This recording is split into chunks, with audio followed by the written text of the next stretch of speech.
the pale guy, but he has a really cool signature, right? Because look at this.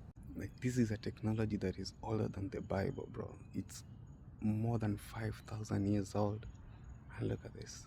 And you can see how it evolved and how like elitist its foundations are, which kind of makes sense why he's really good at it, right? Because if you look at it from where it started, right, in the Mesopotamia, because that is usually where they say everything starts, right?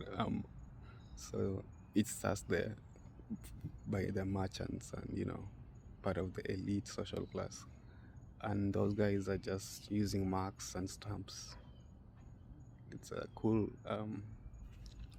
And then it comes to medieval Europe, where the church is the ruling class there, right? And at that point in time, the church didn't want people to read, so it was like the perfect tool for them, right? Because it's very elitist. Now you can have someone just write out a personal remark on a piece of paper to have that like identity and personal authority, right?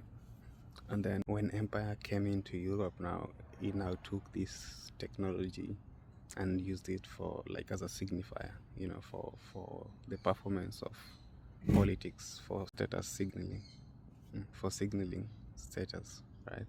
And then and then that's how it started getting its flourished characters. And then a few centuries later, once empire has like successfully reduced the population across the pond, it moved there. And then it moved there, taking this um, technology with it, as with all of its like elitist characteristics. And because of the flourishing that was happening, because of settler colonialism and the free labor of this technology evolved even further. Like, its flourished look took this cursive look, and like the one that ends up to be what our pale guy uses. But then we were talking about the Arabas, right? Like, manufacturing also spread the tools of writing, like pens, which meant the power of a signature kind of spread with that, like, because a signature is just part of the writing system. And right now, even an emoji can serve as a signature, which is very interesting, very democratized, but still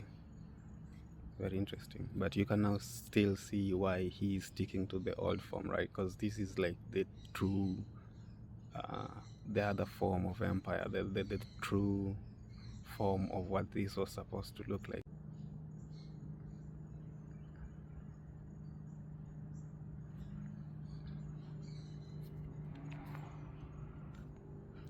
Which brings me to this essay that I read in my freshman year of uni, which was about like the rooms where the conversations happen. Taiwo says that because of the understanding that just lived experience in itself is a way of acquiring knowledge, conversations within the rooms that should make things happen tend to like follow a very specific and not really fruitful methodology, which is like differential, giving it out to like the marginalized in the group or the marginalized in the room to talk about the specific issue that the room is trying to tackle that affects that marginalized group.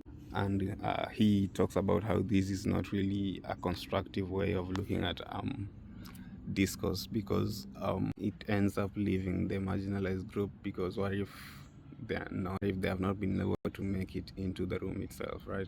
And he calls for a change of focus, where you have to like pull back and see the room itself as a system and try to ask questions about how it was built and who has like control over the door, right? And then the best way to kind of move after that is now building and rebuilding these rooms, yeah, finding them and opening them up. And like, I don't even know where I'm going with this.